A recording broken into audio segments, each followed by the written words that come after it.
Hey everyone, welcome back to the Superhero Show. Daniel and Chris here, and Marvel got the rights back to Spider-Man. Really? When did that happen? Big news. We're going to talk about what we think they should do with that character. Obviously, we've had 5 Spider-Man films, and a lot of stuff has been adapted. They've drawn in several villains, different strands from the comic book they've adapted to varying degrees of success. Yep. And we're going to talk about what there's left to do. Yep. And we've got an email from Tyler who kind of established some of this. And he said that he would love to see them tackle some bigger stories. But his fear is that the movies going forward will focus on being too closely tied to the MCU, is what that's building that entire project, and not take the opportunity to really dive into some of the Spidey lore we all know and love. So let's discuss what there is left to adapt, whether they should redo certain things. Yeah, I mean, what makes you think, or Tyler think it's going to be really tied to the Marvel universe? I mean, it's still the Spider-Man characters, isn't it? And also, like, what I would say to, like, kind of to put some of those fears aside, Tyler, is a lot of the other characters in their standalone movies are given a lot of freedom. I don't feel in those standalone movies the baggage of those other movies weighs too heavily. Like, people even criticise Iron Man 3 for not fully tackling the fallout from the first Avengers movie. Yeah. That's a good thing for me, because then it's they not all too Iron Man 3 again. Then they all get homogenised, and it's always like it's Marvel Part 14. Yeah. And I think Marvel's smart enough to carve out the fact that this needs to be a different thing. Yeah, I think the one worry is, have the best storylines been done in very recent memory, and do we want to see them again? Yes. Therefore? Yeah. So Mary Jane, Gwen Stacy, Uncle Ben, Green Goblin. Yeah. You know, the way that it's introduced, obviously, in Civil War, they can smartly sidestep all that stuff, and they don't do the origin story. No. And that's easy to do because he's in part of another movie and is a big ensemble cast. But in Spider-Man Homecoming, we're going to have to get some element of Uncle Ben into that. Yep. Like, they can't not do it. I'm not saying they have to redo the scene where he dies. They don't have to necessarily show it, but he has to factor in some way. It's an important part of the mythos, and it's kind of the Martha Wayne problem again, Thomas Wayne. Like, nobody wants to see that redone, but it's a fundamental part of the mythology. Yeah, I wonder if we'll go back in time a little bit to before Civil War and see something of that period of him kicking off, or will they just go head first into the storyline following on from Civil War? My preference would be the latter. Yeah. And there's elements, you know, people in everyday life talk about people they've lost. That's not an unnatural thing to work into a script. I don't think it needs to be heavy-handed as a flashback sequence, but I do want to see those elements incorporated because it's what makes Spider-Man Spider-Man. But yeah, should we get on to some more specific stuff? Yeah, sure. In what respect? Green Goblin?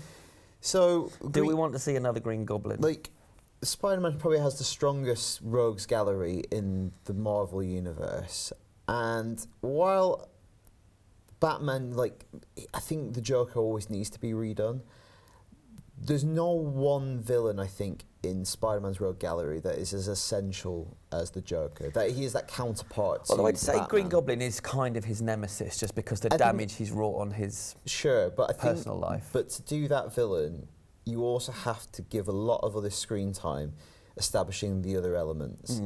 And we don't know the entire cast of the new movie, but we haven't heard anything about, like, Harry Osborn, or they need to put all that scaffolding in place, which they might do for future movies, but I don't think they're going to do it right out the door. And also, I think initially they'll want to distinguish it with a newer villain. What about having a Green Goblin that isn't an Osborn? In the weird way that Tim Burton made Joker Jack Napier. Yeah, just like really... Just reintroducing and no, I think if it was with another studio, I think they'd do that. But I think the fact that it's gone home to Marvel, I don't think they'd do something so left field. I think they will, like, even the design of the suit is more Ditko than ever before. I think they want to do that mixture of modern but yet appreciating the origin of the character. So do you think a villain that maybe we haven't seen on screen yet? I think first up they should do that. Yeah. I think you give the audience something new, and then in the second or third Spider-Man movie, you can, once you've set up Harry and all that, you can get on to the Green Goblin if you want to do that again, if you feel like you have to. If not, there's plenty of other villains that you could adapt. Yeah. Any favourites that you've got? I think, like, the Vulture is the one that's currently rumoured, but I think I'd like to see Craven. Yeah, you're a fan of that. Yeah, but even though I'm a fan of it, and it's one of the great Spider-Man stories, is Craven's Last Hunt, he's maybe not the most interesting not the most cinematic of villains when we talk about summer spectacle. Like it's a man who's a hunter. It's not going to be as visually as interesting as the Vulture or Mysterio, or even if they did Doc Ock again, because I think that expands the action possibilities. Yeah. And where Craven doesn't really. Yeah. Makes it smaller scale, if anything. Yeah, agreed. Craven came in at number 6. I was looking up on our top 25 ever Spider-Man storylines. That Craven storyline came in at number 6. Do you want to know the others? Yes. Joe Esposito wrote this for us in 2012. Some serious stuff here, though. It doesn't feel like the stuff of summer blockbusters. To Have and to Hold is number 5. Mac Fraction run, in which Mary Jane's being interrogated by S.H.I.E.L.D., and she talks about her memories of her time together with Peter, and he does the same elsewhere. It sounds quite moving, but it doesn't sound like a movie. Not a summer blockbuster. The Death of Jean DeWolf. I need to go and read this one. This sounds really good. It's kind of a larger murder mystery, and it's this really grim, horrible story that pushes Spider-Man to his limits. And it's Daredevil pops up and helps hold him back from actually going out and killing. That one sounds... That's really good. Yeah. Then we've got The Death of Jean DeWolf, which sounds really interesting, actually. It's more of a murder mystery.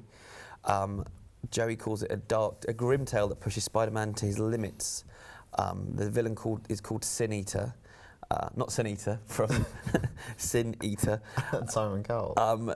There's some of the Venom stuff in there, and also Daredevil's involved, and you kind of see the burgeoning friendship between those two, or like this weird relationship they've got. So that one sounds like a really interesting one they could maybe explore down the line. The Kid Who Collects Spider-Man. When I read about this one, I got really sad. It's about him visiting his #1 fan, a little boy that collects Spider-Man memorabilia.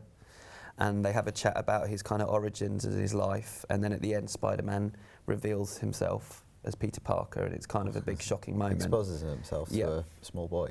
No, you can't. You're not allowed to make a joke, because then when he swings away, you realise it's a centre for terminally ill children that he's been in. That's not funny now, is it? Nope. And that probably won't be Spider-Man Homecoming's plot. No.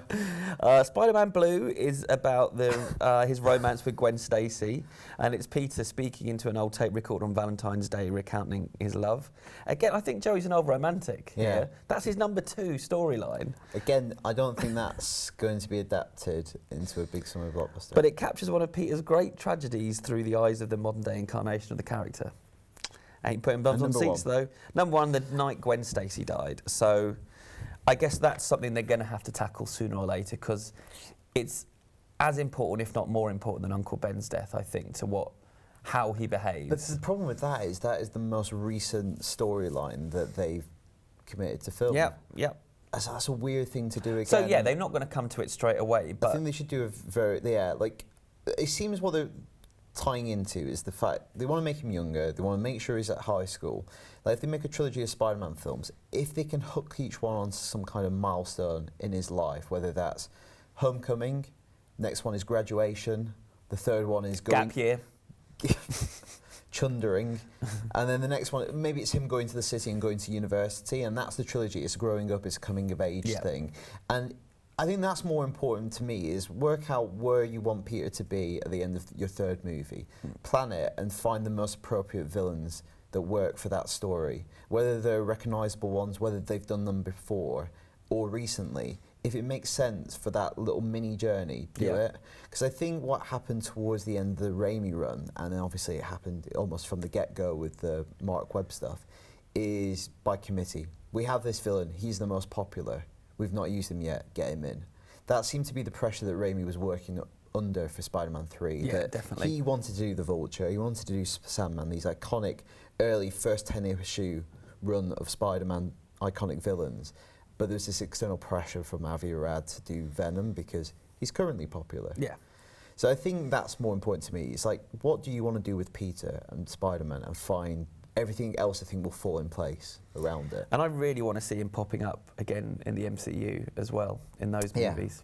Yeah, but that's almost like a cool side thing. So I always find those Avengers or Civil War is almost like that. It's, you know, it's in comics, it's like the big crossover thing where they all come together and he can be just that relief and interesting, whereas the standalone ones, that you want the more kind of the vulnerable stuff and almost the teen drama. They're pitching it as that. And you know, those films are really successful as well. Those are two of the most successful genres in modern cinema, like the teen drama and the superhero movie.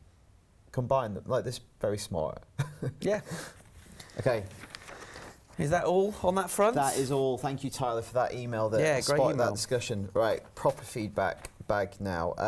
Last week we talked about whether the X-Men and Fantastic Four and the Fox-owned properties could ever seamlessly come back to the Marvel Universe, and here's some thoughts on that. This is from Rolly. That's a good name. I feel like Fox is just now getting their footing with X-Men. They're exploring different actors who in many cases are better than their older counterparts in the original trilogy. All controversial. And they're also striking gold with Deadpool, so I feel like they should leave that alone for now. Fox will always make money on X-Men. Will they now? Well, I think it's diminishing returns right now. It's kind of a weird thing, partly getting their footing because of the success of Deadpool, but also losing it a bit with Apocalypse. They've recast a lot of those iconic characters, so I think he means like the new generation of X-Men. Sure. But they'll have a big recasting job to do soon with Hugh Jackman, so I'm not sure about that. And then he also says, I feel like a deal now would push back all the lesser-known characters, movies back even later. So he talks within the MCU, so Black Panther and Ant-Man and stuff. As you said, Spider-Man's shuffled around a few movies. Imagine if they then got the X-Men back, the impact it would have on Black Panther and those other characters. Yeah, I think if it happened, it's not going to be for a very long time, so don't worry just yet. I've got an email from Tom, who lives in Reading. And he says, while I'm sceptical of news that Marvel and Fox would sit down to share rights in any meaningful way, it would mean one particular thing I've often daydreamed about could happen. Deadpool cameos in the MCU. We all know Stan Lee cameos in every MCU movie and other Marvel movies on the side. Unfortunately, at 93, he's not going to be around forever. Who will replace him? Easy, Deadpool. Wow, that's tough. I quite like the idea of Deadpool just turning up in every movie as a cameo. Probably a little bit annoying after a while, but I still quite like the idea of it. And let's not kill Stan Lee just yet. No. And Tom adds, which you've highlighted, P.S. Please ask Chris to get his act together and stop dying. He's like a comic trope brought to life, and the local morgue must be so sick of seeing him by now. You're a comic trope brought to life, Chris. Nailed you. He's absolutely nailed you. I'm actually feeling really ill today, Tom, so if I'm not around next week, you know what it's all about. Anyway, I'll soldier on. Do you see Stan Lee talking some smack about DC movies recently? No. He said, you know, if DC want to make a successful movie, they just have to do one thing. Call me up. I'm available for a cameo. Yeah, classic Stan. Stan, look at that. This is from Declan in Chester. So this is again about the Fox properties. The Fantastic Four having a bad rap recently may send a larger mainstream audience away from the film featuring the Fantastic Four. So Did they do a bad rap? So what's yeah. Is it worse than Total Power? The FF rap. So why I put this one into the feedback section is like, do you think Fantastic Four is actually at that point now where it's just too badly burnt a film property that even Marvel wouldn't go near it, their first family? They just think it's kind of... I think for a little while, I think it's... what is the word? It's like it's untouchable. Like, yeah, you just don't want to go near it. There's a stink coming off it right now. Putrid. So, yeah, I feel like before they would even think about redoing it, they'd probably just take out a couple of elements. Like, I think they'd be more inclined to take Doom before they would do a reboot of Fantastic Four. And if they have the larger Marvel universe up and running, you can put Doom into that without the existence of the Fantastic Four. Yeah. Because he has so many connections with so many other characters that I think you could get away with it. We were saying we want to see a retro version. We want to see a 1960s Fantastic Four movie. Yeah. That'd be fun. Nico from Chicago writes in and says, just had a question in regards to Ghost Rider and his involvement in Phase 4. Many hints and clues are dropping that seemingly indicate Robbie Reyes' new Ghost Rider will be in Agents of S.H.I.E.L.D. Is this a smart move by Marvel? I hadn't heard that. That's interesting. Might get me watching again. Personally, I really do believe a film with Ghost Rider will be a hit with Marvel Studios at the helm. Or even if Ghost Rider is like a partner in a film, maybe Doctor Strange sequel can introduce him. Even if they do not introduce him in film, he would fit, arguably a better fit, in the Netflix universe. Ghost Rider could be very similar to Supernatural on the CW and would be the most interesting visuals we've had in a Marvel Netflix series. What do you guys think? Which medium will be best for Ghost Rider? Yes, what is the appropriate format and place for it? I think it's on film for me, just because I can't imagine them really bringing that character to life on a TV budget. And I know, like, people will then counter and go, look at what they do on Game of Thrones. Game of Thrones is, like, well up there. Ghost Rider TV show's not getting anywhere near that budget. And I think to properly bring him to life, I think Doctor Strange is a good example. Introduce him in that, and then you could have, in a few years hence, you'll have like a Doctor Strange team-up movie with other kind of supernatural heroes. Yeah. And you could really bring it to life. I'd rather see it realised in a truly macabre and fantastical way than kind of half-baked on a TV show where he's just on a bike sometimes. And you want to see a director with a real creative vision. Yeah, I absolutely. think with those two films, we kind of got Nicolas Cage's vision rather than anything else. Even though his vision was him playing it. Was it the Neville Dean brothers who did the second one? The second one, yeah. But I don't think they had a lot of creative control over it. I think it was all a bit of a mess behind the scenes. So yeah, you want someone like, obviously Guillermo del Toro is an obvious one. But there's a lot of great horror directors out there that could really make that a frightening thing. Yeah. So I think we both think film. Film. Final email from me. This is Sean from Kansas. Greetings, Superhero Show. I'm a huge Nightwing fan. I particularly love what they have done with Dick Grayson's story arc in the New 52 Nightwing comics and the subsequent Grayson comics. I believe Nightwing and Grayson is one of the greatest DC characters and the best all-round character in the Bat family. He even goes on to say you might think he's got a bit more depth than Bruce Wayne. So he's putting that out there, Sean. 2 questions. 1, do you think we will ever see a live-action version of Nightwing in television or the movies anytime soon? Yes. I think so. I think if this first, obviously we talked loads about BVS, but there's still a lot of DC stuff to come, and I think some of it is going to be really successful. And then when they get to the point where they're looking at their secondary characters, he's got to be top of that next pack of characters to adapt. Agreed. If so, what actors do you think would best portray Nightwing? I personally think The Walking Dead's Stephen Yeun would make a wonderful Nightwing. That's an interesting choice. Good. I haven't really thought about that. But Nor have I, because you've literally just launched it on me. That's why I sprung it on you. But Jake Gyllenhaal, he needs a role. Every bloody week. Trying to find one for him. Well, speaking of casting, a final email comes from Zachary Fitzgerald in Dublin. And he says, I was just thinking about the rumour that a lot of Batman Rogues Gallery will have cameos in Affleck's solo films. So I started thinking of casting ideas for his villains and was wondering what you think of them. The Riddler, Jared Padalecki from Supernatural.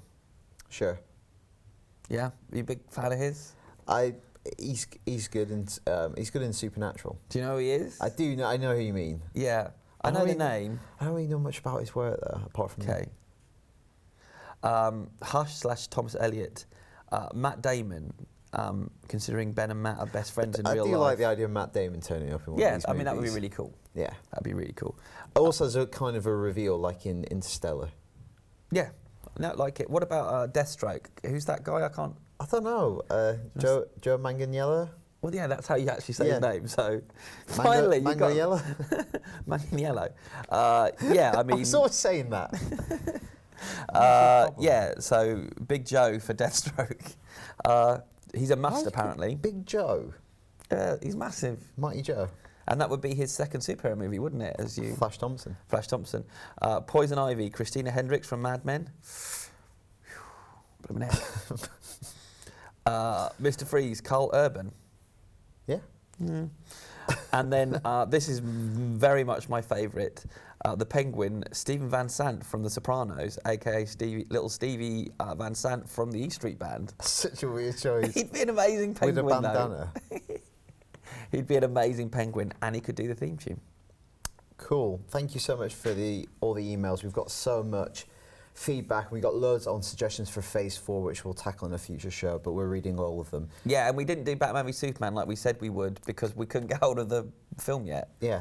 We're waiting to get hold of the extended cut. If you want to email us about anything, well, within reason, how do they contact us, Chris? Superhero@ign.com. Cool. And for this sign-off this week, I'm not going to say stay safe because I realise that's an incredibly weird and creepy thing to say because this isn't Crime Watch. So we'll see you next week. Don't have nightmares.